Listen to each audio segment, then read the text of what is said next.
Halos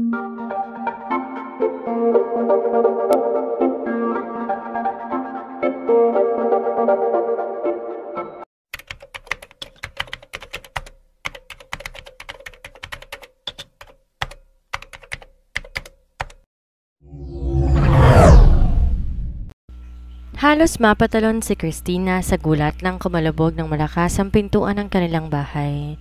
Napabuntong hininga na lamang siya dahil natitiyak niya kasunod noon ang sunod-sunod na pagmumura ng tatay Delio niya.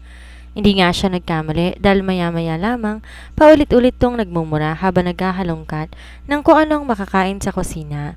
Pero alam na niya ang mangyayari dahil sigurado magliliparan na naman ang kasangkapan at mababasag ang kahit na anong maaaring mabasag. Punyetang buhay yan. Christina! Malakas itong sigaw kasabay ng pagkabasag ng mga kasangkapan kaya napangiwi na lang si Christina. Gusto na lang niyang magtago pero saan? Sa liit ng bahay nila kahit daga madaling makikita. Pagod ka na ba sa maghapong pagtatrabaho? Wala ka pang aabuting kakainin. Anong silbi ninyong dalawa ha? Tukoy nito sa kanilang mag-ina. Napasulyap siya sa kanyang nanay na kasalukuyan na nakatingin din sa kanya ng mga oras na yon. Ang namumutla nitong mukha ay lalong namutla dahil sa takot sa asawa. Kagat-labis siyang lumapit dito at hinawakan ang kamay upang kalmahin kagayong siya ay natatakot din. Construction worker ang tatay Delio niya. Pangalawang asawa to ng kanyang nanay nung mamatay ang tatay niya na mabagok ang ulo mula sa pagkakahulog sa scaffolding. 15 taon lamang siya noon. 2 taon matapos ang pagkamatay ng tatay niya, nag-asawa ulit ang kanyang nanay. Sa gustuhan niya na makita na muling maging masaya ang nanay niya, hindi siya tumutol. Pero ang akala niya na kaligayahan ay napunta lamang sa pagkakaroon ulit ng isa pang problema. Ang akala niya, magkakaroon ulit siya ng isang buong pamilya, pero naging buong ito para sa kanya. Lasinggero ang tatay Delio niya, sugarol, higit sa lahat mapanakit ng asawa, lalo na kapag nasa impluwensya ng alak. Mabilis iniharang ni Christina ang katawan sa kanyang nanay na makita niya ang palangga ng hawak ng kanyang tatay Delio at ibato iyon sa gawin nila. Tumama yon sa likod niya. Di naman yon ganon kasakit pero laking gulat niya ng paglingon niya ay ang kalderong walang naman na ang dala ng tatay Delio niya. Umuungol ang nanay niya sa takot at pilit nagsasalita kahit na hindi naman yon maintindihan. Pareho kayong walang kwenta. Pala mo rin na nga lang di pa makapagluto. Wala ka naman po kasing iniwang pera. Maghapon at magdamag kang wala. Wala din po akong pera pambili ng pagkain dahil binayad ko na sa kuryente at binili ng gamot ni nanay. Ang natitira ko pa? Di na nakatiis, sumagot siya, nalalong nagpaliyab sa galit ng kanyang tatay Delio. Di na nagawa pang makaiwas si Christina ng buong panggigigil na ibato nito ang hawak itong kaldero. Tumama yon sa kanang bahagi ng kanyang mukha. At ano ang gusto mong palabasin, ha? Obligasyon mong ibili ng gamot ang lumpo mong nanay. Obligasyon mo rin na magbayad ng dapat bayaran. Hindi kita pinalaki at tinustusan para maging palamanin lang. Lumayas kayo dito kung gusto ninyo. Tignan natin kung saan kayo pupulutin, mga walang utang na loob. Sapo ang kanyang ulo at kahit mahilo-hilo pa at nilingon ni Christina ang ama-amahan, nagingit-ngit sa nararamdamang galit ang kanyang kalooban. Namuho ang luha sa sulok ng kanyang mga mata, dala ng pinaghalo-halong emosyon, galit, inis, awa para sa kanilang mag-ina. Marahil nga kinupkup sila ng kanyang ama-amahan ng pagkasamahan nitong kanyang nanay, pero kailanman hindi ito naging ama sa kanya o isang asawa sa kanyang nanay. Sapo ang kanyang kanang mukha, nilingon niya si Delio. At bakit ganyan ka kung makatingin, ha? Lalaban ka? Wala kaming utang na loob sa'yo. Ikaw ang nangako ng maayos na buhay at pamilya sa nanay, pero alila ang turing mo sa amin? Umuwi ka lang dito sa bahay mo kapag ubos na ang pera mo sa pagsusugal, pagdalasing at pambababae mo? Pumaimbabaw sa maliit na kabahayan ang palahaw na iyon ni Christina nang hablutin siya ni Delio mula sa kanyang buhok at pilit na tinatayo. Di man makakilos ng maayos si Lorna ay ibinangon nitong pilit ang katawan at inaalis mula sa pagkakasabunot ang kamay ni Delio sa kanyang anak. Subalit walang pasubali, hinawi lamang ito ni Delio dahilan upang bumagsak si Lorna sa sahig. Napaungol to sa sakit dahil na rin sa kasalukuyan nitong kalagayan. Nay!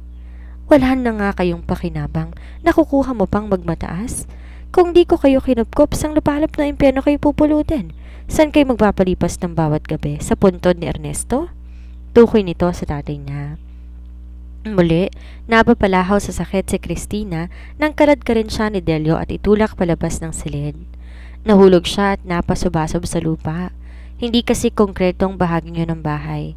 Mula sa kusina at maliit na sala, lupa pa rin. Gawan mo ng pabor ang sarili mo. Kung ayaw mong higit pa ang maranasan mo sa akin, Christina, huwag mong sagarin ang pasensya ko at baka lalong magdilim ang paningin ko sa inyo. Tuluyan ko nang lumpuhin ang nanay mo. Hala, sigit tumayo ka dyan. Ihanap mo ko ng makakain. Walang nagawa si Christina, kundi pilit na itayo ang sarili. Nakahiga pa ang nanay niya sa sahig habang nakatingin din sa gawin niya. Ang kahabag-habag nitong itsura ang lalong nagpabalong ng luha sa kanyang mga mata. Kung may magagawa lamang siya upang lumayo sa poder ni Delio, ay matagal niya nang ginawa. Subalit kahit masakit, aminado siya, tama ito. Wala silang ibang mapupuntahan. Wala silang kahit na ano upang tumagal sa lansangan, lalo na't may karamdaman ng kanyang nanay. Mahabagin sa langit. Gilalas na sambit ni Aling Concha nang bubungad si Christina sa bahay nito. Ilang kanto ang layo nito sa kanila at kahit na nakakahiya, nilulok niya ang kapiraso na lamang na pride na meron siya upang mangutang ng makakain ni Delio. Baon na siya sa utang kay Aling Concha, pera, pagkain at kahit utang na loob yata, sobra-sobra na. Pero siya lamang ang tanging bukas palad na pinagbibigyan siya. Ang iba nilang kapitbahay takot kay Delio. Tanging awa at tingin lang ang kayang ibigay sa kanya. Mahabaging langit, anong ginawa niya sa iyo? Tarantang tanong ni Aling Concha. Sinakop ng mga palad nito ang kanyang mukha, dahilan upang mapaaray siya. Pasensya na po talaga, Aling Concha, pero makikiusap po sana ako kung sakaling makahiram po ulit sa iyo. Si Tatay Delio kasi yuko ang ulong, paliwanag ni Christina sa ginang. Wala na talagang ginawang tama ang tatay-tatayan mo. Hindi ko nga alam kung bakit tinatawag mo pa rin siyang tatay sa ginagawa niya sa inyo ng nanay mo. I-report ko na talaga yung si Delio. Hindi na makatao ang trato niya sa inyo. Bakas ang galit at pag-aaralang sabi nito habang sinisipat ang kanyang mukha. Nag-iwas siya ng tingin sa kaginagapang kamay nito. Pakiusap, Aling Concha, wag na po. Kapag nakaratingin sa kanya, tiyak na ang nanay naman ang pagbubunto na niya ng galit. Napabuntong hininga si Aling Concha matapos arukin ang sinabi ni Christina. Kailan mo pa maiisipang lumayo, Christina? Kapag kulay itim at asul na ang buong katawan mo, hindi lang yung mukha mo. O kapag isa na sa inyo ng nanay mong nakatabi sa nicho ng tatay mo? Hindi maalis-alis sa isipan ni Christina ang sinabi ni Aling Concha sa kanya. Pero paano? Kung sana meron siyang ipon, kahit papano baka sakaling makatulong yon upang magkalakas loob siyang lumayo sa poder ng Tatay Delio niya. Pero ang katotohanan, wala siya ni isang kusing at patong-patong na ang utang niya. Pasalamat na nga lamang siya at hindi siya inoobligang singilin ni Aling Concha. Nang makabalik siya sa kanilang bahay, naabutan niya ang kanyang tatay-tatayan. Prenteng-prente ang pagkakaupo sa lumang sofa habang nanonood sa TV. Nag-isang guhit yata ang kilay niya na mahagip ng kanyang tingin ang kanyang nanay na hihinga-hinga sa pagkakahiga. Nasisiguro niyang hindi ito tinulungan ng Tatay Delio niya upang makahiga ng ayos. Ano pang tinatayo-tayo mo dyan, Christina? Hindi maluluto mag-isa yung dala mo. Magluto ka na at gutom na ako. Singhal nito sa kanya. Kagat di lang tinalikuran na lamang niya ito. Ayaw niyang magsalita pa. Sapat na ang sakit na nararamdaman niya sa kanyang kanang mukha at ang kalagayan ng kanyang nanay upang manahimik na muna. Matapos makapagluto, inihanda na iyon sa mesa na tila babagsak na sa kalumaan. Walang sali-salita naman, lumapit doon ang Tatay Delio niya at dumulog sa hapag. Kung hindi ka sana nangangatwiran, hindi ka masasaktan. Pumasok ka na doon at asikasuhin mong nanay mo. Baka mamaya tuluyan niyang malagutan ng hininga. Taboy nito sa kanya na iniwasiwas pa ang kamay habang umunguya. Mabigat man ang loob, sumunod na lamang siya dito. Nang makalapit siya sa kanyang nanay, kita niya ang habag at labis na pag-aalala nito sa kanya. Pilit na lamang siyang ngumiti bago inayos ang pagkakahiga nito at makumutan. Ginagap nito ang kanyang kamay dahilan upang mapahinto siya at muling mapatitig sa mukha ng kanyang nanay. Bagyang nakangiwi ang mga labi, kung kaya hindi ito nakakasalita ng maayos at kung minsan, tanging ungo lang lumalabas sa bibig nito sa tuwing susubukang makapagsalita. Hindi rin maikilos ng maayos ang kabiyak ng katawan ng kanyang nanay Lorna dahil sa stroke. "Huwag kang mag-alala, Nay. Magiging maayos din ang lahat." Pang-alo niya sa ina. Gayong sa sarili niya, hindi niya alam kung paano yan mangyayari, kung sana ay nabubuhay lamang ang tatay niya. "Christina?" Nakamaang na sinalubong ni Annie ang inaanak at halos malaglag ang sigarilyo nito na ipit-ipit sa pulang-pulang labi. "Ninang, anong nangyari sa mukha mo at bakit ngayon ka lang bumalik?" tanong nito. 2 araw muna kasi ang pinalipas ni Christina upang mawala kahit paano ang pamamaga ng mukha niya bago pumasok sa club na pinapasukan ng ninang niya. Dishwasher siya doon dahil ayaw ng ninang niya na mag-waitress siya. Mas mabuti na raw na puro maruruming pinaglutuan, plato, baso at kung ano-ano pa ang makaharap niya kaysa mga bastos na manginginom. Laking pasasalamat niya. Dahil hindi napipilit ang ninang niya na higit pa sa dishwasher ang maging trabaho niya doon. "Magapa kasi itong mukha ko, ninang. Pinaimpis ko muna. At hindi na magaang ganyan?" Turo nito sa bahaging yon ng mukha niya na bagaman di na ganon kalala ay hindi pa rin masyadong magaling. "Baka kasi tanggalin ako sa trabaho. Hindi rin pwede na magpahinga ng matagal. Kailangan ni nanay ng gamot, ninang." Napakamot sa kilay si Annie na para bang biglang na maroblema. Lumingon sa nakapinid na pinto na patungo sa cooking area. "Yun nga ang problema, inaanak. 2 araw kang wala at hindi ka naman nagpaalam." "Wala kasi akong mauutusan, ninang. Wala din naman akong cellphone. Hindi ako makalabas dahil nilalagnat ako." Nagsimula nang mag-alala si Christina. Yun lamang ang trabahong kahit papaano kayang matustusan ng gamot ng nanay niya. Di niya alam ang gagawin kung mawawalan siya ng trabaho. "Alam ko, mukhang lumilevel up ang kademonyohan ng tatay Delio mo. Kung may gagawa lang ako, kukunin ko na kayo ni Lorna eh. Pero daga lang ako na nakikilungga." Napangiti si Christina sa sinabi nito. Alam naman niya yon at alam niyang walang permanenteng tirahan ang ninang Lorna niya. Eto, dumukot ito buhat sa cleavage at inilabas sa nakaipit na ilang daang piso. Kinuha nito ang kamay niya at nilagay doon ang pera. "Pasensya ka na muna, Christina. Hindi ko basta-basta mapapatalsik yung bagong dishwasher at kaanak nitong may-ari ng bar, pero hayaan mo't gagawan ko ng paraan." Nanlumo siya sa narinig, ngunit wala siyang magagawa. Kasalanan din naman niya dahil 2 araw siyang nawala nang walang pasabi. "Salamat po, ninang. Pasensya na rin kung nabigyan pa kita ng problema." "Ikaw talaga." Inabot siya nito at mahigpit na niyakap.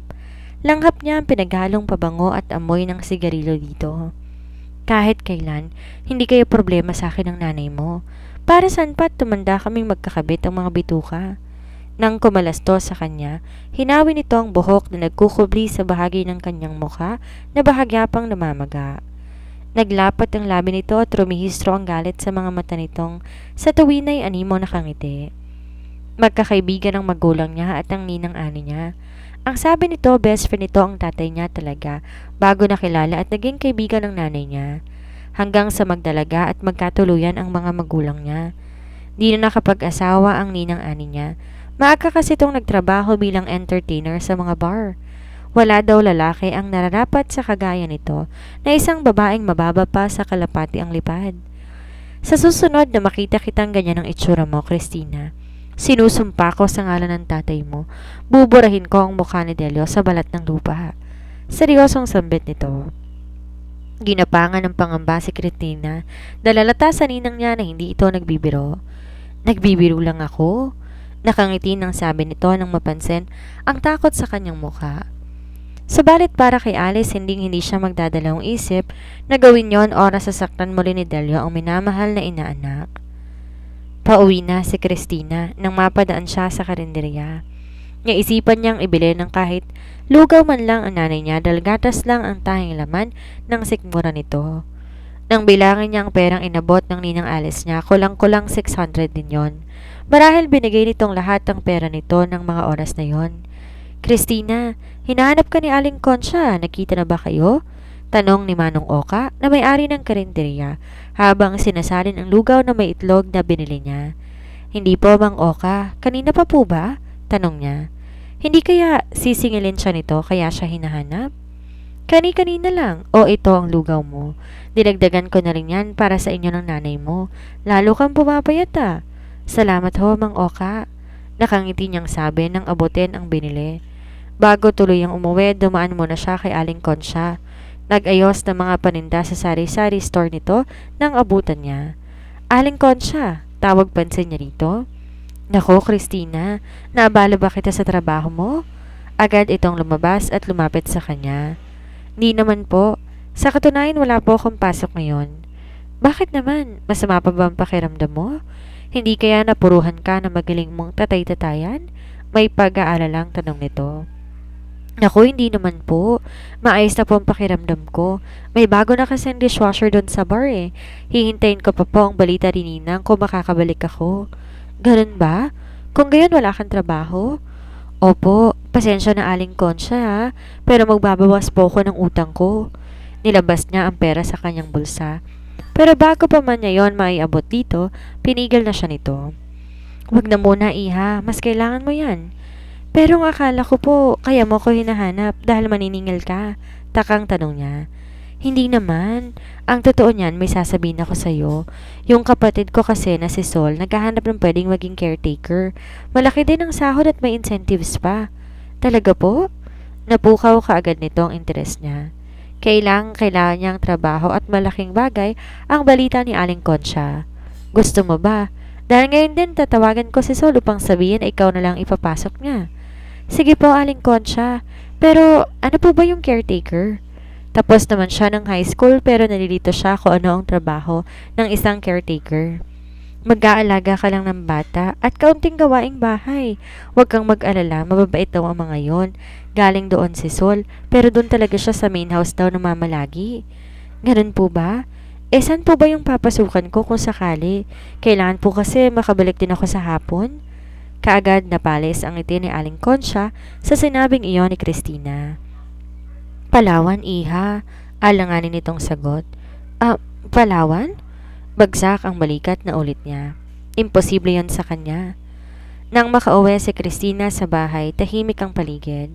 Wala ang tatay Delio niya na marahil nasa trabaho o hindi naman kaya nasa sugalan o inuman. Dumiretso siya sa kusina upang isalin ang binili niyang lugaw at mapakain ng nanay niya. Kailangan ng trabaho subalit hindi niya maaaring iwan ang nanay niyang may sakit. Hindi niya maaasahan ang tatay Delio niya kapag iniwan niya ang nanay niya. Hindi yun maaari. Pagpasok niya sa maliit na kwarto, gulat na sinundan siya ng tingin ng kanyang nanay. Hinila niya ang upong plastik at doon nilagay ang mangkok ng lugaw at isang basong tubig. Christina, anong ginagawa mo dito? Hindi ba't may trabaho ka, anak? Sa hirap at pabulol na boses ay tanong ni Lorna kay Christina. Sa pagsasalita pa lamang hinahapo na siya. May bago ng dishwasher doon sa bar na pinagtatrabahuhan ni Ninang, nanay. Malungkot na imporma ni Christina. Ginagap ni Lorna ang kamay ng anak at pinisil. Pasensya ka na, anak. Umiling siya ng paulit-ulit. Walang kasalanan ang nanay niya at kailanman hindi niya hahayaang maramdaman ito na kasalanan nito ang lahat.